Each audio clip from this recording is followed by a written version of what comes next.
दाहोद जिले के झालोद तहसील उसके लिमड़ी क्षेत्र में जो कि ग्राम पंचायत चुनाव को लेकर जोरों शोरों से तैयारियां चल रही है। और इस तैयारियों के अंदर आज हम जब लिमड़ी की बात करें तो हर कोई अपने अपने मुद्दों को लेकर अपनी अपनी बातों को लेकर मैदानी जंग में उतर गए हैं, कूद गए हैं।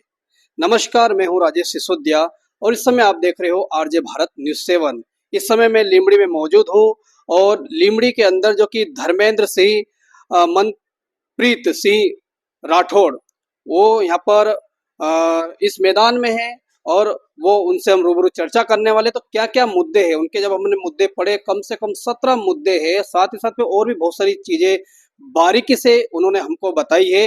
अब 5 लोग यहाँ पर मैदानी जंग में है। अब किसका बेड़ा पार लगना है ये तो जनता के हाथ में है और जनता ही तय करेगी। तो आइए उनसे हम आपके रूबरू चर्चा करवाते हैं। सर जी नमस्कार। नमस्कार जी आपका नमस्कार। पूरा नाम सर? मेरा नाम धर्मेंद्र सिंह मनप्रीत सिंह राठौड़ है जी जी और मैं लिमड़ी ग्राम पंचायत के इलेक्शन में सरपंच पद के लिए खड़ा हूँ। क्या बता पाएंगे कि आपका चुनाव चिन्ह क्या है? मेरा चुनाव चिन्ह कांच का गिलास है। जो चाय का अपना जो गिलास होता है वैसा वो चाय का गिलास है। क्या बात है। और मैं चाय की बात करें तो देश में चाय पे तो बहुत चर्चा होती है, तो आपने इस चाय का गिलास भी चुन लिया, ऐसा वो लग तो रहा है। एक्चुअली क्या होता है कि इलेक्शन कमीशन का वो जो लिस्ट होता है उस लिस्ट में आपको प्रेफरेंस के हिसाब से मिलता है। तो अभी पहले बहुत सारे थे वो जो राजनीतिक पार्टियां है उन्होंने वो रजिस्टर्ड करा दिया। पहले कप प्लेट था, पतंग था, ये सब रजिस्टर्ड पार्टियों में चला जाता है। तो अभी हमारे पास जो अवेलेबल निशान जो इलेक्शन कमीशन की तरफ से होता है वो उसमें से हमने सिलेक्ट किया हुआ। अब देखना यह होगा क्या लिमड़ी के मैदान में क्या ये चाय का गिलास चल पाएगा क्या। आइए हम धर्मेंद्र सिंह जी से बात करें इसके ऊपर। बताइए सर, क्या क्या मुद्दे हैं और क्या आप करना चाहते हैं?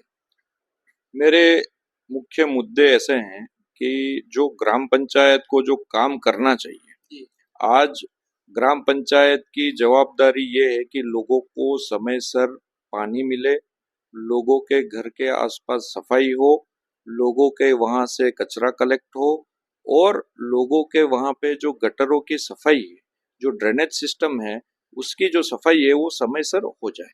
आज लोग जो है इस गांव के इतना बड़ा फाइनेंशियल आप कैपिटल गिन सकते हो दाहोद जिले का, जो लिमड़ी गांव की जो अच्छी तरीके से लोग इकोनॉमिकली सब तरीके से बड़ा मार्केट है। इस गांव के अंदर जो बेसिक सुविधाएं हैं, जो बेसिक एमिनिटीज हैं लोगों को, वो ग्राम पंचायत की तरफ से मिल नहीं रही है।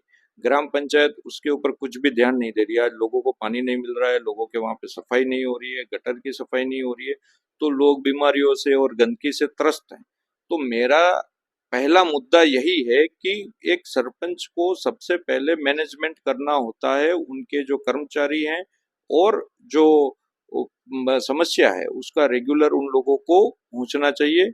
और वो समस्या जो है वो दूर करने का सबसे पहला काम होगा कि रेगुलर समय सर उनको एक टाइम टेबल के हिसाब से पानी मिले, उनके वहां पे सफाई हो, उनके वहां पे कचरे का कलेक्शन हो और गटर की सफाई हो।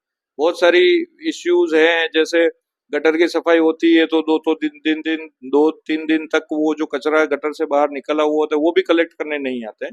तो बहुत छोटी छोटी समस्याएं हैं जो कोई भी सामान्य आदमी या सामान्य सरपंच ये सब कर सकता है, बट अभी वालों ने वो सामान्य चीजों का भी मैनेजमेंट नहीं किया है, इसलिए लिमड़ी गांव के लोग त्रस्त हैं।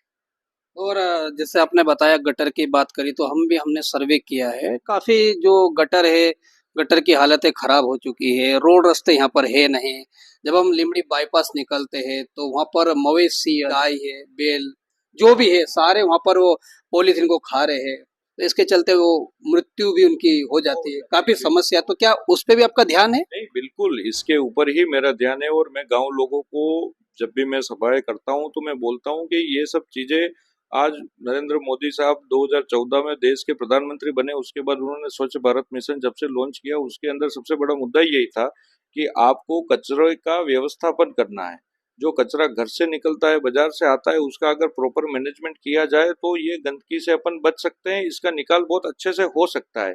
और उसके लिए आपको चाहिए एक जागरूक सिस्टम, एक आपके पास कमिटेड जो सरपंच या पंचायत की बॉडी, या जैसे या अपन इंदौर और सूरत का एग्जाम्पल देते हैं तो वो पूरे देश में मोदी साहब ने तो स्वच्छ भारत मिशन किया, पर आज असर दिखता है अपन को 2-4 शहरों के अंदर बहुत जबरदस्त उसका असर दिखता है।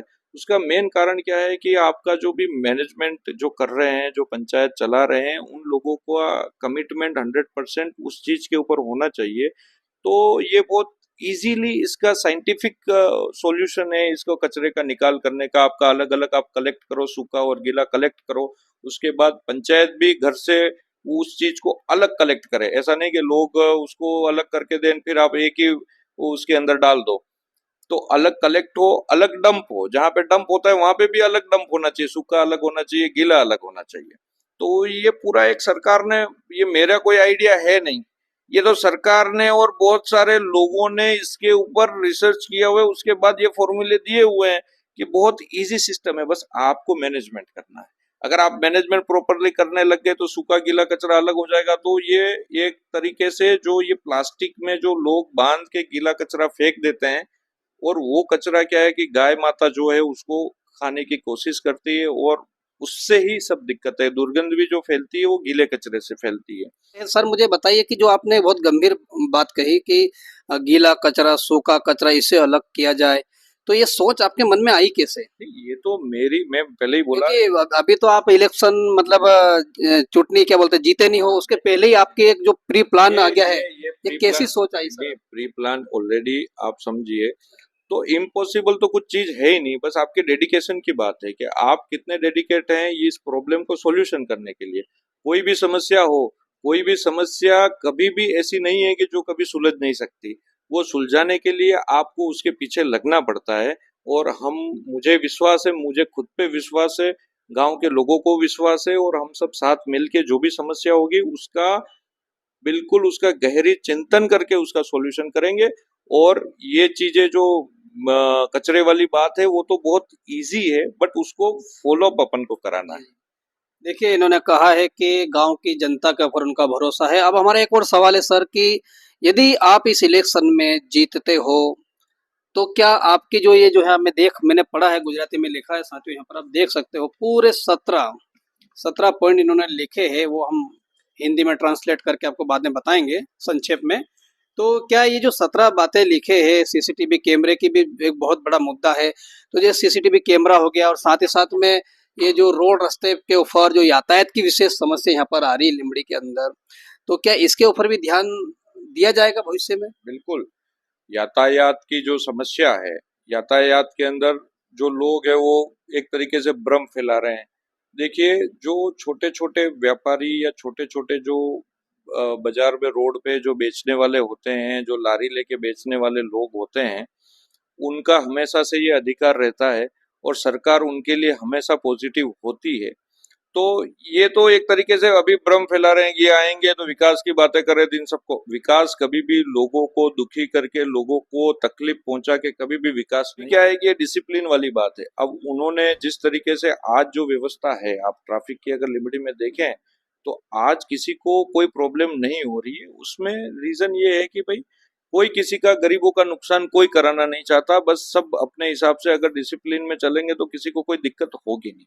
और कोई लारी गल्ला कभी, आज इतने सालों से लोग कर रहे हैं, रोजगारी ले रहे हैं, गरीबों का कोई नुकसान करके कभी कोई आदमी सुखी नहीं रहता है, वो चाहे सरकार हो या कोई इंसान हो या हमारी पंचायत। आज वो हमारे गांव के मतदार हैं, गांव के रहवासी हैं, वो लोग अपनी मेहनत से कमा रहे हैं।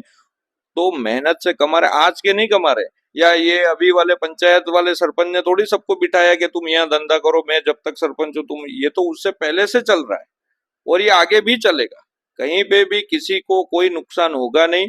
इनके पास कोई मुद्दे नहीं है जिसके कारण ये लोग, क्या है कि ऐसा, इंसान को डर कब लगता है, जब उसकी रोजगारी चली जाएगी, उसका अगर उनको डर लगने लग गया तो वो डर के मारे वोट देता है। तो ये डर फैला रहे हैं, और डर से ही हमको, मैं उनको सबको विश्वास दिलाता हूँ, मैं सब जगह बोलता भी हूँ, और सबको ये रिक्वेस्ट करता हूँ कि ये सब चीजें तो आपको जबरदस्ती लाई गई, इससे ज्यादा बढ़िया मुद्दे ऐसे हैं जिसके ऊपर ये लोग नहीं बोल रहे हैं। जो पंचायत की जवाबदारी है वो नहीं पूरी करी है। आज वो एजुकेशन की बात नहीं करते, उन्हीं के बच्चों के लिए, एजुकेशन के लिए उन्होंने क्या किया? कुछ नहीं किया।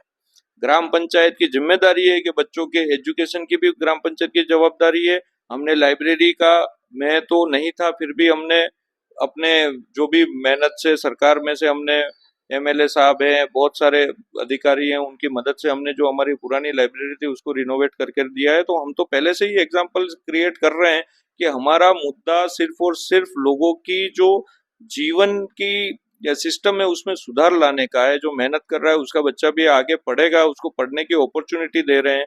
हम तो एक और मुद्दा भी हमने लिया हुआ है कि भाई लिमड़ी इतना बड़ा गांव है, यहाँ के 80% बच्चे जो इंग्लिश मीडियम स्कूल में पढ़ते हैं, तो सरकार की तरफ से इंग्लिश मीडियम स्कूल की हम डिमांड कर रहे हैं कि इंग्लिश मीडियम स्कूल होगा तो उनको ऑप्शन तो दो, जो अच्छे स्कूल में वो पढ़ाना चाहते हैं तो पैसे खर्च करके वो पढ़ा लें, पर जो गरीब बच्चे हैं उनके पास भी एक ऑप्शन होना चाहिए। और सरकार वो ऑप्शन के लिए, सरकार हमको यहाँ पे जो हमारी सरकारी स्कूल है वहाँ पे इंग्लिश मीडियम स्कूल चालू करके दे। तो एक गरीब आदमी के पास एक ऑप्शन हमेशा होना चाहिए, उसको अगर उसकी इच्छा है इंग्लिश मीडियम में पढ़ाने की तो इंग्लिश मीडियम उसके पास ऑप्शन होना चाहिए। अगर वो आर्थिक तौर पे मजबूत है तो वो भले ही कहीं पे दावत पढ़ाए, कहीं पे भी पढ़ाए, पर गांव के अंदर सरकार की तरफ से आज इंग्लिश मीडियम की आज डिमांड है। 80% बच्चे गांव के इंग्लिश मीडियम में पढ़ते हैं, तो सरकार की तरफ से स्कूल के अंदर इंग्लिश मीडियम होना चाहिए। इसके अलावा बहुत सारे मुद्दे हैं जो मतलब एक लोगों को साथ में रह के प्लानिंग करने की जो काम होते हैं। कई बार क्या होता है, चुनाव के परंपरागत आप बड़े चुनाव से लगा के छोटे चुनाव के, भाई ये विरोध में था, इसका काम नहीं करना, इसकी गली में काम नहीं करना, इसकी गली में सफाई नहीं करना, हमारा कभी भी इंटेंशन वैसा नहीं रहेगा। हम सिर्फ और सिर्फ जो प्रायोरिटी वाले काम है, हमने तो 51 लोगों की कमेटी बनाने का, आप आगे पढ़िएगा तो उसके अंदर 51 लोगों की कमेटी बनाने का जो पंचायत को मदद करेगी हर चीज में, प्लानिंग से लेकर के सब कुछ में। ग्राम सभा में भी वो लोग, गांव के अंदर अगर कोई नहीं आता तो वो 51 लोग तो ग्राम सभा में जरूर आएंगे और वो उस मुद्दों के ऊपर चर्चा करेंगे, कौन सा काम जरूरी है, कौन सा पहले करना चाहिए, कौन सा बाद में करना चाहिए। तो बहुत सारे मुद्दे हैं जिसके कारण क्या होता है कि पंचायत बहुत कुछ कर सकती है, एक नया परिवर्तन की शुरुआत है। आज हम प्रचार प्रसार से भी आपको लगेगा कि हमारे गांव के अंदर हमेशा प्रचार प्रसार होता था कि ये पैम्पलेट लेके जाते थे लोग, वोट देना, और वो लोग बोलते थे वोट हम देंगे, बस इससे ज्यादा उनकी और उम्मीदवार के बीच में कभी कोई चर्चा नहीं होती थी। आज हमने जो प्रचार प्रसार किया, लोगों डोर टू डोर तो जा ही रहे हैं हम, इससे पहले जहां जहां डोर टू डोर नहीं हुआ है उससे पहले हम उन लोगों से संवाद कर रहे हैं, उनकी समस्या जान रहे हैं, उनको हम क्या करेंगे उसके बारे में बता रहे हैं। वो आज उम्मीदवार को जानने लग गए हैं, पहचानने लग गए हैं, वो हमारा जो विजन है उस चीज को समझने लग गए हैं। इसके कारण परिवर्तन ऐसा हुआ कि सामने वाले सबको सभा करनी पड़ रही है। बहुत बढ़िया। तो इन्होंने बताया कि इंग्लिश मीडियम स्कूल, क्योंकि एक लिमड़ी क्षेत्र में इंग्लिश मीडियम स्कूल के बहुत बड़ा एक मुद्दा उठाया है। मैं तो लिमड़ी के सभी, हमारे वहां पे कम से कम 21 समाज के लोग रहते हैं, उसमें हमारे माली समाज हमारे सबसे ज्यादा संख्या में है। आज हमारे सामने जो उम्मीदवार है वो भी माली समाज के हैं, इसके अलावा बहुत सारे समाज रह रहे हैं। हम सभी माली समाज के साथ, सभी लोग हमारे साथ हैं, और हमारे साथ कोई जाति धर्म के हिसाब से हमारे साथ नहीं है। हमारे साथ जो भी लोग हैं वो सिर्फ और सिर्फ विकास चाहते हैं, वो काम चाहते हैं। लिमड़ी जैसे नगर को, वो जो गांव नहीं है, एक नगर के लेवल का जो गांव है, वहां पे सबको पानी चाहिए, सभी समाज को पानी चाहिए, सभी समाज को सफाई चाहिए, सभी समाज को एजुकेशन चाहिए, सभी समाज को रोजगारी चाहिए, सभी समाज की महिलाओं को भी रोजगारी चाहिए। हम तो बहुत सारे मुद्दों के ऊपर, महिलाओं के ऊपर बहुत ज्यादा फोकस कर रहे हैं कि आज जो परिस्थिति है, आज लोग व्यसन को प्रमोट कर रहे हैं। आज हर कहीं पे भी आप देखें तो घरों के अंदर जो दिक्कत होती है, डोमेस्टिक वायलेंस से लगा के महिलाएं त्रस्त हैं, तो वो सब महिलाएं आज हमारे समर्थन में खड़ी हैं कि भाई ये चुनाव जीतने का ये तरीका नहीं है कि आप उनको किसी और रास्ते ले जाके आप उनको मोटिवेट करो। हम बहुत क्लियरली लोगों को ये बोलते हैं कि आपका मुद्दा सिर्फ यही होना चाहिए कि ग्राम पंचायत जो है वो आपको पानी दे रही है कि नहीं दे रही है, ग्राम पंचायत आपके गटर की सफाई हो रही है कि नहीं हो रही है, ग्राम पंचायत आपके वहाँ रोड बना रही है कि नहीं बना रही है, ग्राम पंचायत आपके वहाँ लाइट दे रही है कि नहीं दे रही है, ग्राम पंचायत आपके बच्चों के एजुकेशन के लिए आपको कुछ मदद कर रही है कि नहीं कर रही है, आपकी महिलाओं के लिए जो कोई मदद कर रही है कि नहीं कर रही है। बहुत सारी चीजों पे तो ऐसा है कि विधवा पेंशन और वृद्ध पेंशन जैसी स्कीम के लिए लोगों को 200-200, 300-300 रुपए देने पड़ते हैं। स्कूल में एडमिशन के लिए बच्चों को जो इनकम का वो जो दाखला लेना होता है उसके लिए लोग हमेशा मुझे बोलते रहते हैं कि वहां पे वो टैक्स बाकी होता है तो वो नहीं देते हैं। तो पंचायत को पहले बहुत संवेदनशील और सेंसिटिव बन के जो बच्चे एजुकेशन के लिए उनको एडमिशन वो एक टाइम लिमिट में करना होता है, उसके पेरेंट्स के पास व्यवस्था हो या नहीं हो, बट उसको फीस तो एडमिशन जो वेरा है, जो टैक्स है वो तो भरेगा, बाद में भरेगा, पर एजुकेशन के नाम पे आप उनको रोक नहीं सकते हो, वो तो टाइम लिमिट में उनको देना है, कहीं पे भी देना है। तो पंचायत को भी हम अभी यही बोल रहे हैं कि भाई अगर टैक्स भले ही बाकी हो, पर बच्चों के अगर शिक्षा की बात हो तो आप कभी भी उनको उस नाम के ऊपर रोक नहीं सकते। मतलब शिक्षा से लेकर हर क्षेत्र में आपके पास मुद्दे हैं, तो मैं अभी चाहेंगे हम लोग कि आपका पूरा नाम और आपका चुनाव चिन्ह क्या है? मेरा पूरा नाम धर्मेंद्र सिंह मनप्रीत सिंह राठौड़ है और मेरा चुनाव चिन्ह कांच का गिलास है। और कांच का जो ग्लास है वो चाय वाला कांच का ग्लास है। और मेरे साथ मेरे जो 14 वार्ड है उसमें से 13 वार्ड के अंदर हमारे उम्मीदवार हैं और वो सभी समाज के हैं। और मैं गांव लोगों से अपील करता हूं कि बहुत बड़ी संख्या में लोग मतदान करें और मुझे मजबूत करे, गांव के अंदर परिवर्तन लाए, एक सिस्टम के अंदर परिवर्तन लाए और आगे भविष्य जो है वो सबका उज्जवल रहेगा। गांव के अंदर बहुत अच्छी व्यवस्था हम डेवलप करेंगे। और साथ साथ में बारिश का सीजन है और बारिश के अंदर मतदान जो है वो इफेक्ट हो सकता है। और मैं भगवान से भी प्रार्थना करता हूँ, किसानों के लिए पानी खूब जरूरी है, पर 22 तारीख की रोज सुबह 7 बजे से लेके शाम को 6 बजे तक बारिश न हो, जिसके कारण लोग जो है बड़ी संख्या में मतदान करें। और अगर पानी भी आता है तो विकास के लिए और एक नई जनरेशन को अच्छा लिमड़ी गांव देने के लिए आप सबको मैं विनती करूंगा कि बहुत बड़ी संख्या में चाहे कितना तूफान भी आ जाए पर मतदान के लिए जरूर आना और मतदान विकास के नाम पे देना। और सभी सर्व समाज से मेरी अपील है। देखिए, इस समय हमारी जो कि सीधी बात धर्मेंद्र सिंह राठौड़ से हुई। उन्होंने कहा कि विकास की गाथा में आप उन्हें वोट दीजिए। बहुत सारे उनके मुद्दे हैं जो कि यहाँ पर 17 मुद्दे उन्होंने लिखे हैं और भी ज़्यादा बहुत सारी बात उन्होंने कही है। और इंग्लिश मीडियम स्कूल से लेकर पानी और लाइब्रेरी और जो भी समस्या है, जो बाईपास से हम निकलते हैं, काफ़ी बार हम भी सोचते थे, काफ़ी समाचार हमने दिए हैं और बात का भी समाधान, उस समस्या का समाधान की भी उन्होंने बात कही है। लोगों से उन्होंने अपील की है। 5 उम्मीदवार यहाँ पर मैदानी जंग में खड़े हैं। अब देखना यह होगा कि इन 5 में से किसका बेड़ा पार होने वाला है। अब आपकी क्या राय है? इस पूरी बात को सुनने के बाद आप क्या कहना चाहते हो? क्या यदि ये जीतते हैं तो क्या इनकी कसौटी पे खरे उतरेंगे या नहीं उतरेंगे, वो भी हम आपको भविष्य में जरूर बताएंगे। उस कचरे से लेकर इंग्लिश मीडियम स्कूल तक की बात कहिए, विकास की बात कहिए, आप हमें जरूर कमेंट्स बॉक्स में कमेंट्स करके जरूर बताइए, क्योंकि चुनाव के समय आपका एक वोट बहुत कीमती है। अपने वोट को यूं ही ना गमाए। इस इलेक्शन में अपने वोट को देकर अपने उम्मीदवार को जिताइए। मैं राजेश सिसोदिया फिलहाल आपसे विदा लेता हूं। जल्दी मिलते ऐसी कोई बड़ी खबर के साथ। नमस्कार।